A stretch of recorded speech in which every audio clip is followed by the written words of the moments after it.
경제를 알아야 세상이 읽힙니다. 투자를 알아야 돈이 보입니다. KBS 1라디오 경제쇼.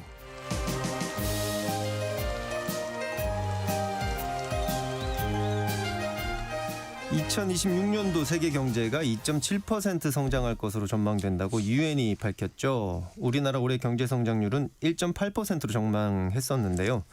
오늘 우리 정부는 올해 우리 실질 성장률을 2%로 올리겠다며 2026년 경제 성장 전략을 발표했습니다.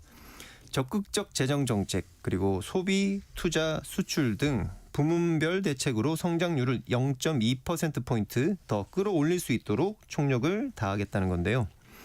오늘은 정부의 청사진대로 긍정적으로만 봐도 되는 것인지, 아니면 정부가 발표한 2026년 경제성장 전략과 함께 한국 경제를 위협하는 리스크가 있는지 무엇인지 자세히 한번 짚어보겠습니다. 김광석 한양대 겸임교수 나오셨습니다. 안녕하십니까? 네, 안녕하세요. 예, 요 코너 시작하기 전에 네. 미국 그 대법이 예.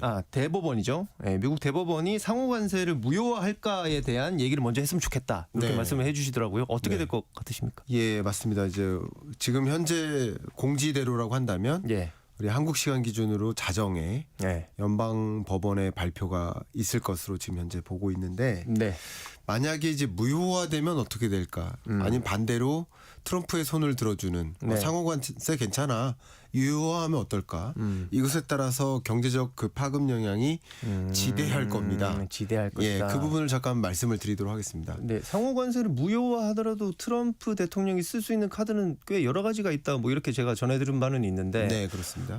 만약에 대법에서 무효화한다 했을 때는 어떤 결과가 있을 것 같아요? 자, 일단 두 가지를 좀 구분해 놓고 말씀 나누면 좀 좋겠는데, 실물 경제, 소위 예. 말하는 우리 한국 기업의 수출입 관점에서 보면 예. 무효화했다.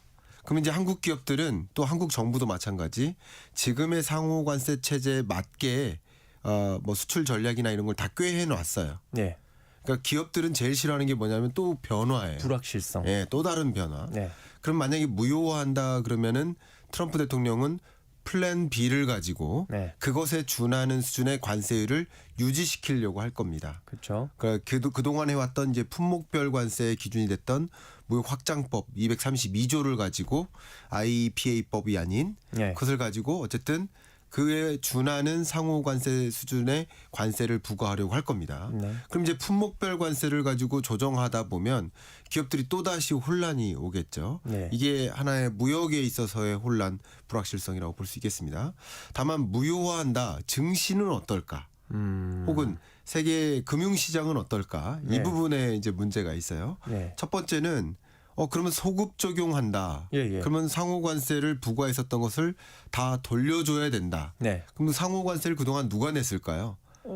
미국민들이 예, 냈다고 봐야죠. 수입업체들이 낸 거죠. 예, 수입업체. 근데 물론 그 수입업체도 만약에 우리나라의 기업이다 그러면 네. 현대차가 한국에도 있고 네. 미국의 수입업체 법인이 있어요. 미국 지사가 있어요. 네. 그러니까 그 수입업체가 내는 거죠.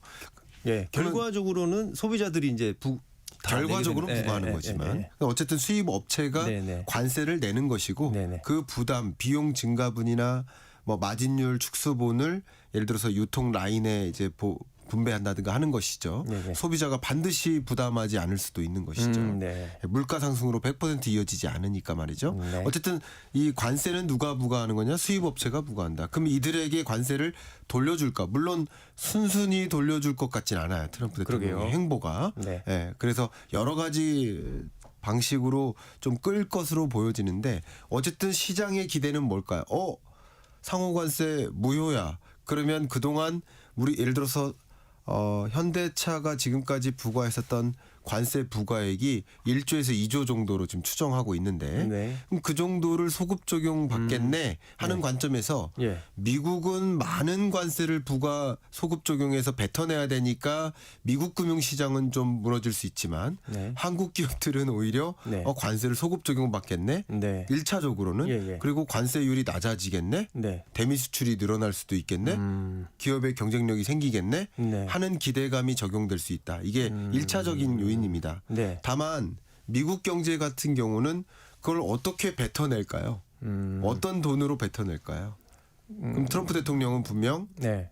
대규모 국채 발행이 이어질 수 그렇겠죠. 있겠다. 네. 그럼 국채 금리가 치솟을 수 있겠죠. 네. 예, 그러니까 이게 바로 미국의 기본적인 금융 시장을 대혼란을 줄 수 있는 거죠. 네. 예, 그러니까 실물 경제적으로도 이 관세 정책의 기조가 바뀔 수 있다라는 시나리오에서 혼란을 주지만 금융시장 입장에서도 국채 발작 증세와 같은 네. 이런 현상이 있으니까 또 증시가 조정되고 하는 일이 있을 수 있고 다만 1차원적으로는 국내 증시는 오히려 관세 소급 적용받으면서 돈을 돌려받거나 네. 수출 기회가 있겠네라는 것이 일시적으로 지금 말씀드렸던 이 금융시장의 영향은 일시적인 요인입니다. 그런데 재밌는 것은 네. 이렇게 했을 때 예. 과연 트럼프 대통령이 가만히 있지 않겠다라는 네. 생각 때문에 네. 이 일시적으로 영향을 받고 중장기적으로는 또 다른 플랜 B나 플랜 C를 동원해서 네. 더 무역 시장이나 이런 게 더 혼란을 가져올 수도 있겠다. 장기적으로 봤을 그렇죠. 때는 네. 그러니까 일시적으로는 한국의 주가가 이렇게 급등하는 일이 있을 수 있겠습니다만 그건 굉장히 일시적인 일이고 네. 구조적으로 우리 시장에서 다시 재해석할 겁니다. 플랜 B를 마련해서 또 우리 기업들이 더 큰 압박을 받겠네. 네. 없었던 그런 품목별 관세 뭐 이런 것을 짐을 또 받겠네. 하는 종류의 생각이 반영되면서 일시적으로는 시장의 희비가 엇갈릴 수 있지만 중장기적으로는 다른 영향을 받을 수 있지 않을까 이렇게 추정해 볼 수 있겠습니다. 네, 트럼프 대통령이 지난 밤에도 모기지 금리를 내리겠다. 네. 그래서 모기지 채권을 정부가 뭐 프레디맥이나 이런 기관들을 통해서 한 2천억 달러 정도 이렇게 매입을 하겠다. 뭐 이런 얘기를 한 거 보면 그리고 이전에도 계속 금리를 내려야 된다 이렇게 말을 네. 했잖아요. 그렇습니다. 그런 걸 보면 채권 금리 올라가는 걸 그렇게 두고 볼 것 같지는 않다. 이런 네. 생각이 바로 또 저도 투자자 그렇죠. 입장에서 드네요. 네, 맞는 말씀이십니다. 네. 그래서 아마도 차기 연준 의장 지명을 좀 빠른 속도로 이렇게 발표한다든가 네. 그럼 차기 연준 의장이 갖고 올 카드가 예. 뭐 대규모 금리 인하나 양적 완화나 네네. 이게 실제 단행될 시점은 아직 남았지만 파월 연준 의장의 임기가 5월까지니까요. 네. 그렇지만 이 신임 연준 의장이 지명됨에 따라서 그런 기대감이 작용되면 또 시장을 또 재해석하게 만들 수 있겠죠. 네, 그런 부분에 대한 관심이 쏠리고 또 두 번째로 여러분들이 많이 궁금해하시는 것은 그럼 한미 간의 무역 협상, 예. 한미 말고도 뭐 일본이 미국과 했던 무역 협상, EU가 했던 무역 협상 이거 재조정될까에 대한 관심도 굉장히 많거든요. 그러니까 이런 부분들이 또 다른 불확실성을 키우는 요인이 될 것이다 이렇게 네. 그림 그려볼 수 있겠습니다. 오늘 밤 우리 시간으로 자정에 발표가 되는 미 연방대법원의 판결 네. 이목이 집중된다 말씀을 해주셨고 그렇습니다. 자 그러면 2026년 한국 경제에 대해서 한번 짚어보시죠. 네. 뭐 한 단어로 이렇게 말씀해 주시기 어려울 수 있지만 네. 좀 짧게 한번 강하게 한번 정리해 주실 수 있을까요? 네, 일단 긍정적인 것과 부정적인 게 있는데 예. 긍정적인 거를 먼저 말씀드리면 예. 여러분 이게 가능할까 하는 생각이 들 수도 있겠지만 예. 저는 아무리 지켜봐도 가능하다라는 생각이 들어서 예. 매우 긍정적인 거 한 가지 말씀드리면 네. AI 3강입니다. AI 3강. 네. 우리나라가 3강 안에 든다. 네, 예. 좋네요. 네, 좋은 일입니다. 근거가 어떻게 근거를 됩니까? 한번 예, 말씀드릴까요? 일단 AI 1강, 2강은 원래 어렵습니다. 그렇죠. 미중입니다. 정해져 있습니다. 붙박이에요. 저희가 지금 3강 안에도 못 들고 있는 상황이잖아요. 못 드는 거죠. 예, 예. 근데 3강은 실현 가능합니다. 아, 자, 근데 어떻게 실현 가능하냐? 예. 그러니까 현 정부의 경제 정책 방향하에 어떻게 잠재 성장률을 끌어올릴까? 예. 어떻게 경제를 끌어올릴까 하는 성장책, 회복책의 핵심이 AI 고속도로예요. 그러니까 AI 인프라를 깔겠다예요. 예, 예. 근데 AI 고속도로 사업에 여러 것들이 있는데 네. 제가 지금 현재 뭐 나름 이제 참여하고 있는 그 과기정통부에서 이제 자문위원 활동을 하고 있는데 예, 예. 거기서 추진하고 있는 일들이 몇 가지가 있는데 오, 네. 그 중에 한 가지만 여러분께 소개하겠습니다. 이게 예, 굉장히 재밌는데요. 예. 아마 그 오디션 프로그램 많이 보셨을 겁니다. 네, 예. 뭐 여러 뭐 많죠. 우리나라 노래 오디션 프로그램 예. 마치 그런 것처럼 두 개의 최강 기업을 선정하는 작업을 합니다. 두 개. 예, 근데 오디션 프로그램처럼 합니다. 일단은 어떤 기업을 두 개를 선정하면 예. 그 기업에게 R&D 예산을 집중적으로 제공하거나 네. 그 기업이 필요로 하는 뭐 GPU를 공급받는다거나 AI 인재를 적극적으로 지원받는 그런 어떻게 우리 AI 초거대 모델을 만들겠다라는 만들 수 있다라는 예. 그 계획과 그런 청사진을 제안하는 기업에게 근데 지금 AI 관련해서 두 개의 기업 하니까 딱 머릿속에 가장 큰 회사 두 개가 떠오르는데 그런 기업은 아닌가 봐요. 그런 기업일 가능성이 있는데 있군요. 현재 그 기업을 예. 선정하기 위해서 네. 대모집을 했어요. 1차. 예. 대모집을 했고 대모집 끝에 어쨌든 5개 기업으로 한정을 했습니다. 말씀해 주실 수 있나요? 해드릴 수 있습니다. 예. 그리고 그 5개 기업 중에 네. 이게 다 컨소시엄이에요. 예. 네, SK텔레콤 컨소시엄이 있고 저는 개인적으로는 네. SK텔레콤 컨소시엄이 여러 가지 면에서 다 갖추고 있다라고 평가를 하고는 있는데 예. 그 SK텔레콤 컨소시엄이 있고 네. 네이버 컨소시엄이 있고 네. 또 LG AI 리서치의 컨소시엄이 있고 네. 두 개의 중견 기업이라고 할까요? 컨소시엄들이 있습니다. 네. 그럼 이제 5개 기업이 선정이 먼저 됐고 네. 지난주에 네. 4개로 가르는 대국민 보고회가 있었어요. 5개 중에 4개로 줄이는. 4개로. 네. 네. 그 4개로 줄이는 그것이 결과가 1월 중에 발표가 될 겁니다. 1월 중에 발표가 된다. 그럼 그 4개 기업 중에 또 6개월 정도의 네. 시간을 거쳐서 오디션을 거쳐서. 그 쉽게 말하면 노래 능력을 보강하는 예, 거죠. 예, 예. 또 거쳐서 3개 기업으로 줄이고 네. 그리고 결국 2개 기업으로 줄일 겁니다. 이렇게 하면서 우리가 대국민 보고를 통해서 계속 경과를 지켜볼 텐데 네. 예를 들면 SK텔레콤의 컨소시엄 같은 경우는 네. 초거대 AI 모델로서 그러니까 AI 모델의 경쟁력을 보통 논할 때 네. 예. 매개 변수가 몇 개냐로 보통 판단하는데 네네. 5천억 개의 매개 변수를 가지고 5천억 개. 초고대 모델을 네. 지금 제시하고 있는데 네. 이 초고대 AI 모델은요 심지어 네. 정말 말 그대로 1, 2강 다음 3강입니다. 그리고 이제 SK 그룹을 놓고 보면 네. 또 AI 인프라를 깔기 위한 HBM 네.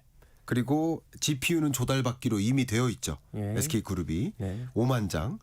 그리고 역시 이 컨소시엄과 함께 초고대 AI 모델링 네. 또 서울대학교와 카이스트가 또 포함이 됩니다. 이 컨소시엄 안에는. 네네네. 그리고 이들이 AI 서비스를 어떻게 공급할 것까지. 그러니까 네. 이런 것들을 바탕으로 해서 AI 3강 체제에 갈 여지가 충분히 있어 보인다라고 저는 의견 드리고 싶습니다. 네.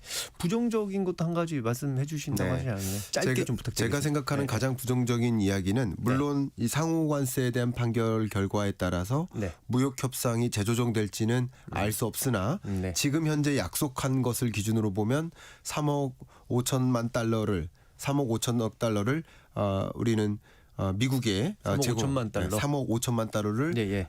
투자를 해야 됩니다. 네, 그런 그렇죠. 과정에서 기업들이 국내 투자를 적극적으로 단행할 수가 없어요. 그래서 그렇겠네요. 국내 설비 투자가 위축되고 그게 결과적으로 거시경제적으로 내수 경기를 더 억누르는 네. 역할을 할 수 있습니다. 이런 부분이 우리 경제에 가장 걱정이 되는 부분 아닌가 의견을 드리고 그렇겠네요. 싶습니다. 아까 흑자가 뭐 최고다 뭐 이런 뉴스가 나왔음에도 불구하고 내수가 좀 더 살려면은 정부의 대책이 좀 더 있었으면 좋겠다 이런 게 저 같은 평범한 네. 사람의 네. 어떤 소망입니다.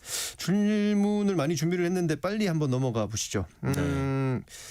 환율 얘기를 안 할 수가 없을 것 같아요. 네. 오늘 또 아까 짚어봤지만 1,457원까지 올랐다고 하는데 환율은 올해 어떻게 될 거라고 보십니까? 네, 뭐 많은 분들이 이제 환율에 대한 질문을 받을 때 네, 뭐 어떤 의견들을 제시할 텐데요. 네, 환율은 귀신도 모르고 그럼요. 네, 신도 모릅니다. 그러나 의견은 있는 거죠. 그래서 예. 저도 의견을 드려보겠습니다. 환율을 결정짓는 변수가 100가지가 넘어요. 네, 원달러 환율을 결정짓는 변수가. 네. 다만 이게 올라갈 거다라고 전망하는 사람들은 어떤 특정 변수에 더 무게중심을 두는 것이고 저는 다른 의견을 갖고 있는데 저는 그 무게중심을 유동성에 포커스를 두고 있습니다. 유동성. 무슨 예. 뜻이냐.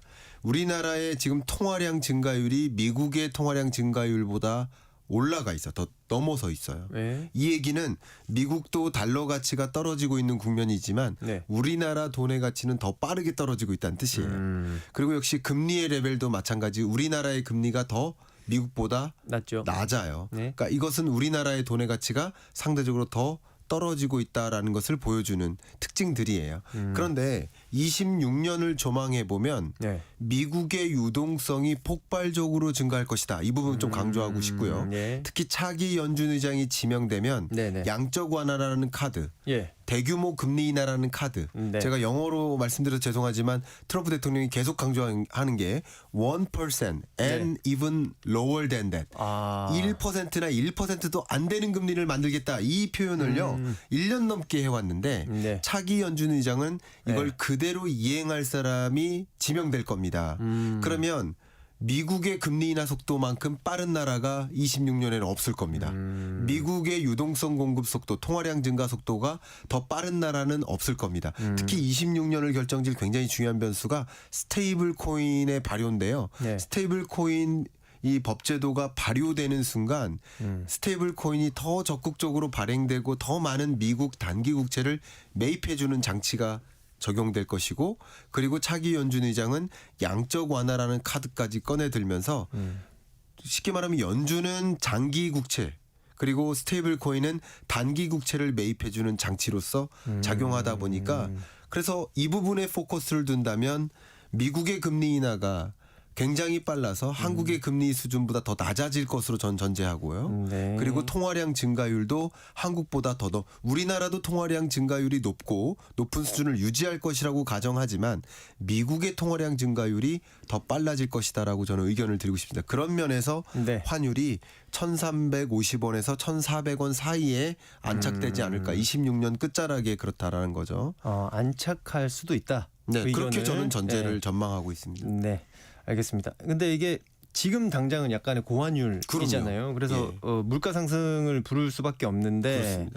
고환율 대책, 그러니까 뭐 정부에서도 내겠지만 물가에 대한 대책 아까 필요한 것 같다고 제가 말씀드린 적이 그렇습니다. 있는데 우리 정부에서 이런 대책을 내놓을 수 있을까요? 네. 저는 이 부분에 대해서는 좀 안타까운 생각을 좀 갖고 있습니다. 정부가 지금 이 고환율이 유지되고 있는 배경에 대한 상황 인식을 어떻게 하고 있나. 네. 지금까지 뭐 환율 안정 대책들을 마련한 경과를 보면 크게 환율에 영향을 미치는 변수의 덩어리를 이 수급 여건, 네. 달러의 수요가 폭발해요, 우리나라에서. 그럼 달러 가치가 올라가는 거죠. 이 수급 여건, 그리고 한 가지가 이 통화량을 비롯한 이 구조적인 요건, 이렇게 두 가지로 구분할 수 있는데 네. 한국은행과 기재부와 같은 외환 당국은 아직까지 수급 여건에 치중하고 있다. 그래서 예를 들면 개인 투자자가 왜 해외 투자 비중을 늘리느냐라는 네. 문제 제기를 한다든가, 네. 국민연금이 해외 투자 비중을 늘린다든가, 네. 이 수급을 조절하는 장치로서 그러지 말아달라는 요구를 하는 것, 이런 것들이라든가, 네. 또 외환 당국이 또 외환 시장에 개입하는 개입 네. 규모를 본다든가, 이런 것을 보면 수급 여건을 통제하는 일이에요. 예를 들어 보면 우리나라에 예를 들어서 참외 가격이 급등해요. 네. 그럼 해외에서 그걸 대체할 만한 과일, 멜론 같은 것을 적극적으로 수입합니다. 네. 그러면 이 참외 가격이 급등하지 않도록 방어할 수 있어요. 네. 참외가 아닌 다른 과일을 살 수 있도록 소비자들이. 이게 쉽게 말하면 물가 안정 대책인데, 마치 이런 것처럼 외환 시장의 수급 여건을 자꾸 관리하고 있는데, 네. 제가 본질적으로 이 고환율이 야기된 배경을 통화량 증가율로 설명을 드렸던 것처럼 미국의 유동성 공급 속도보다 한국의 유동성 공급 속도가 더 빨랐기 때문에 나타난 현상이니까 네. 통화량 증가 속도를 미국의 증가 속도 수준을 맞춰서 발맞춰서 조절한다든가 네. 하는 대책들을 저는 마련할 필요가 있겠다라고 의견을 드리고 싶습니다. 네.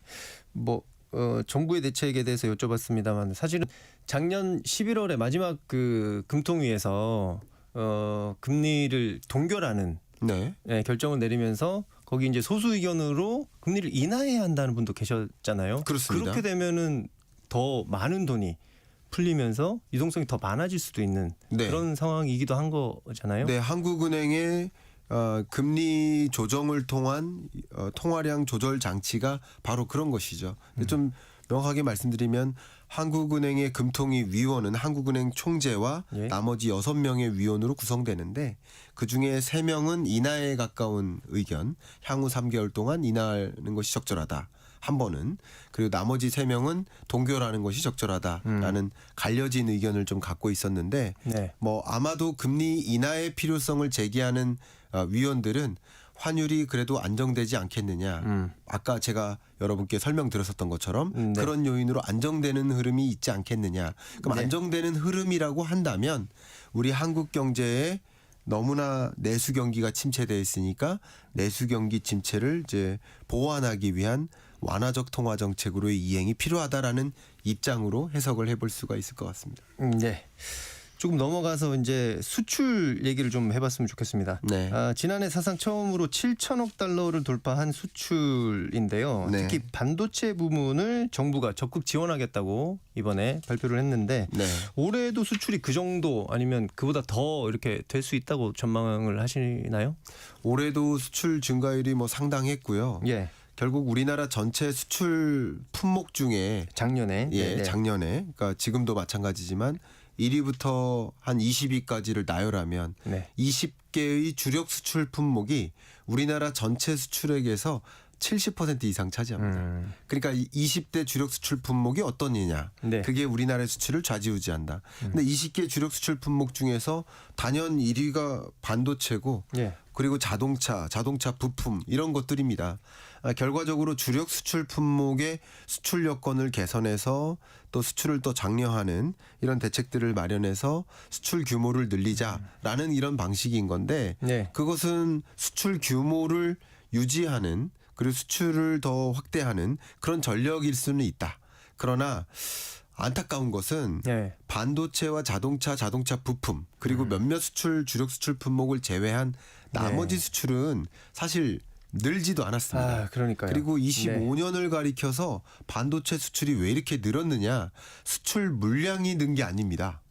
가격이 올랐다. 가격이 올라서입니다. 네. 왜 가격이 올랐을까요? 세계적으로 AI에 투자하다 보니까 AI 인프라에 투자해요. 네. 세계적으로 데이터 센터를 확대 건립합니다. 지금 오늘 이 기준으로 데이터 센터가 1,450여 개 정도 되는데 굉장히 빠른 속도로 한 30개 정도씩 매일 늘어나고 있어요. 세계적으로. 매일 30개가. 예, 대략. 그 언론에 잘못 나 있습니다.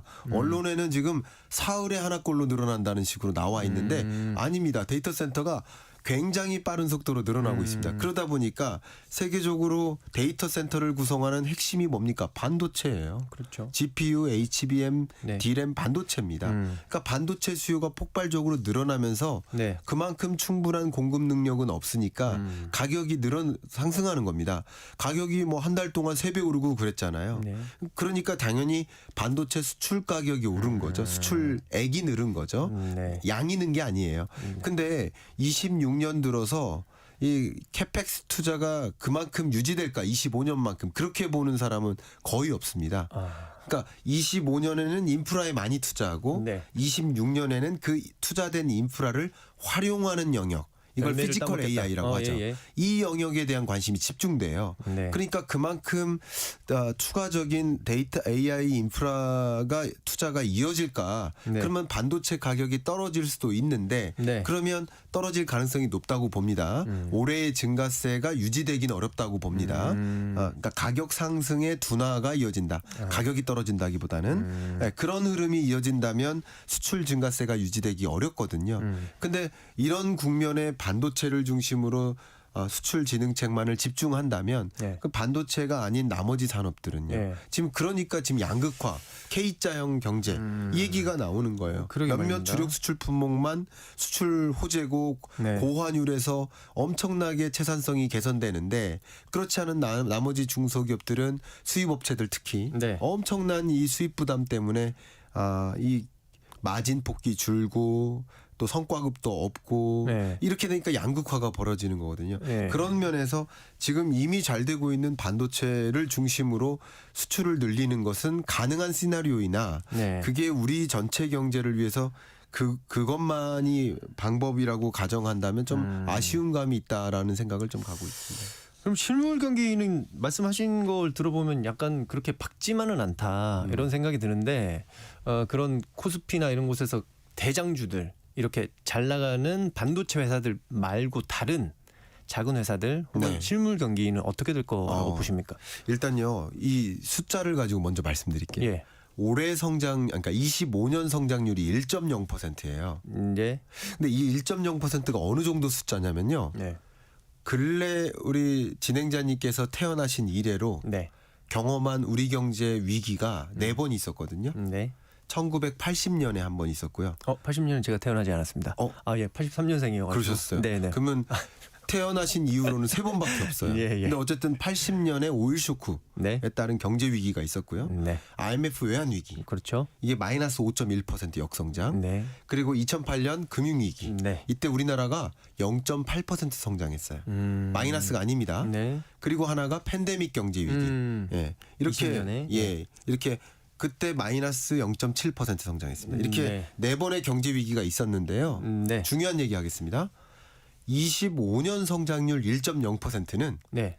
이 4번을 제외하면 가장 낮은 성장률이에요. 그러네요. 예. 네. 그리고 굳이 따지면 글로벌 금융위기 때 2008년 그때랑 매우 유사한 성장률인 겁니다.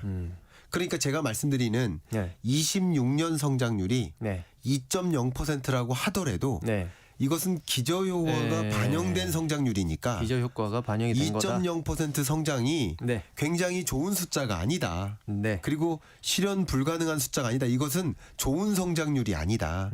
기본적으로 우리 경제가 저성장 국면에서 당장 뚜렷하게 회복되지 못하고 있는 성장률이다. 이게 기저효과를 감안해서 이해하셨으면 좋겠다. 이렇게 의견 드리겠습니다. 알겠습니다. 미국 쪽 얘기를 잠깐 또 해볼까요? 네. 최근에 미국 타임지가 2026년 10대 리스크 중 1위로 미국의 정치 혁명을 꼽았다고 하네요. 마두로 베네수엘라 대통령 체포 작전에 이어서 덴마크 자치령이죠. 그린란드를 병합하고 싶다. 뭐 이런 멘트를 네. 트럼프 대통령이 하고 있고 콜롬비아에 대한 군사 작전 가능하다. 뭐 이렇게도 얘기를 했는데 미국 중심의 이 힘의 외교가 이렇게 속도를 내고 있는데 이거는 어떻게 봐야 될까요? 네. 일단 트럼프 대통령의 이런 종류의 행보가 예. 물론 이렇게 말씀드리면 뭐 좋아하실 분과 안 좋아하실 분이 반반 갈리세요. 지금 네네. 반반 갈려져 있더라고요. 네. 그러니까 트럼프의 이런 행보가 정당하다. 아니다. 이렇게 반반 갈려 계셔서 네. 입장이 달리 느껴지실 텐데 네네. 어쨌든 이런 행보는 제국주의의 회귀예요. 그죠? 네. 국제법을 어쨌든 무시한 건 맞잖아요. 그리고 무시한 상대국을 침탈한 건 맞아요. 근데 그게 정당하다 아니다에 대한 생각은 다르신 거죠. 여러분마다. 근데 어쨌든 이런 제국주의적 행보는 결과적으로 세계를 둘로 쪼개놓는 흐름인 거예요. 둘로 쪼개놓는다. 예. 왜 그러니까 그렇습니까? 미국과 미국 우방국들 그리고 중국과 중국 우방국들로 쪼개놓는 행위예요. 사실 지금 이렇게 예를 들어서 뭐 베네수엘라뿐만 아니라 옆에 있는 콜롬비아나 쿠바나 네. 멕시코나 이런 나라들은 네. 이미 중국이 상당 부분 특히 석유 정유 산업에 이미 침투해서 상당 부분 중국이 여기서 베네핏을 가져오고 있는 국면에 해당되는 나라들인 거예요. 네. 근데 그것을 미국이 침투한다라는 것은 중국이 예를 들어서 차관을 해줬고 베네수엘라가 원유를 값싸게 제공해 주는 것으로 차관을 갚는 방식으로 지금 비즈니스가 이루어지고 있었는데 네. 그럼 미국이 이걸 통제한다 그런 것은 중국이 그 뭔가의 베네핏을 못 가져가게 그렇죠. 막는 장치예요. 네. 그러니까 결과적으로 이런 행보는 중국, 뭐 북한, 러시아 이런 진영과 또 인도를 포함한 브릭스 진영들 네. 이런 지형들을 더 똘똘 뭉치게 만드는 네. 그런 모습인 거고 또 역시 트럼프 행정부의 이런 행보는 결과적으로 원유 패권도 가져가겠지만 원유에 기반한 지금 달러의 기축통화 패권도 우리가 더 가져가겠다. 왜냐하면 미국이 달러의 기축통화국으로서의 지위를 갖게 된 배경이 페트로달러거든요. 네. 달러를 원유를 최대 수입하던 미국이 네. 원유만큼은 달러로 결제하라. 라고 하면서 지금의 페트로달러 체제가 만들어졌는데 이미 미국은 원유 최대 생산국이 됐어요. 네. 그리고 순수출국이 됐습니다. 4년 전부터. 그리고 최대 원유 수입국은 중국이 되면서 중국이 오히려 페트로 위안을 주장하고 있어요. 그러니까 이게 뭐냐면 에너지 패권 전쟁이면서 통화 패권 전쟁이고 동시에 하나가 또 뭐 있냐면 방금까지 AI 이야기를 했잖아요. 예. 그럼 데이터 센터를 많이 보급하는데 데이터 센터 하나가 우리나라 각세종을 예를 들면 인구 100만 도시의 전력량을 더 넘어서 수요해요. 네.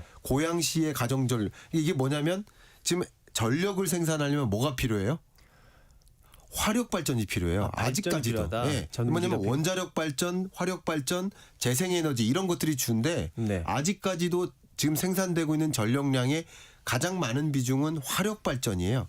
그럼 뭐가 필요해요?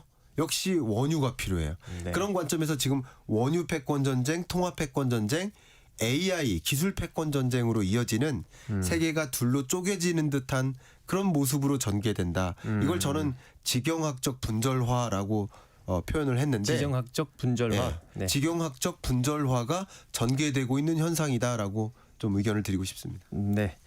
알겠습니다. 시간이 얼마 남지 않아서 꼭 여쭤보고 싶은 거 좀 네. 여쭤보겠습니다. 아까 원화의 유동성이 굉장히 늘어날 것 같다 이렇게 말씀을 해 주셨는데 네. 그러면은 우리 개인들은 네. 자산 시장에 계속 몸 담고 있어야 됩니까? 뭐 죄송한 말씀이지만 네. 또 한국은행 총재는 뭐 돈이 휴지 조각이 된다라는 그 표현 자체를 굉장히 비판하시기도 했지만 네. 저는 오히려 돈이 휴지 조각이 되고 있다라는 이 현상을 인지하지 못하면 안 되기 때문에 네. 그렇게 지적한 한국은행 총재를 오히려 비판하고 싶은 생각입니다. 그건 잘못된 상식을 경제 주체들한테 주는 것이다.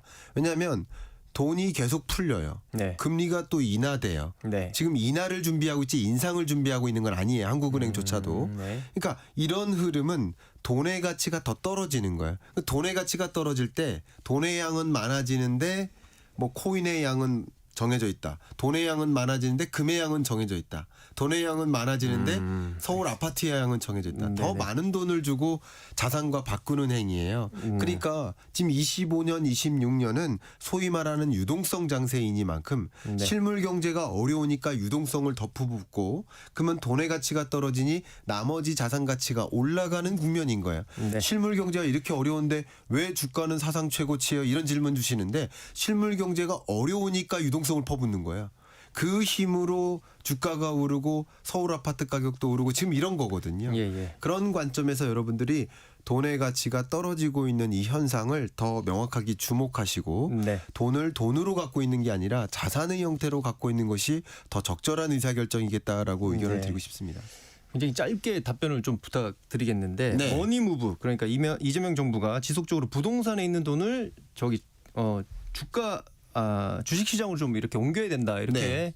의도를 보이고 있는데 이게 네. 올해 될 것 같습니까? 예, 그 의도를 지지하고요. 의도를 네네. 제가 존중하지만 그 네. 의도대로 이루어지기는 어려울 것이다. 그 그러니까 의도로 부동산 되기는 어려울 것 시장도 같다. 주식 시장도 양쪽에 네. 돈이 흘러가는 구조가 될 것이다. 예, 그렇게 의견을 먼저 드리겠습니다. 알겠습니다. 오늘 시간 관계상 여기까지만 듣도록 하겠습니다. 지금까지 김광석 한양대 경임교수였습니다. 감사합니다. 감사합니다. 네. 1월 9일 금요일 경제쇼 이제 마칠 시간입니다. 저는 수요일부터 오늘까지 임시 진행 맡았던 정현재 PD였고요. 즐거운 오후 시간 보내시기 바랍니다. 함께해 주셔서 고맙습니다. 안녕히 계십시오.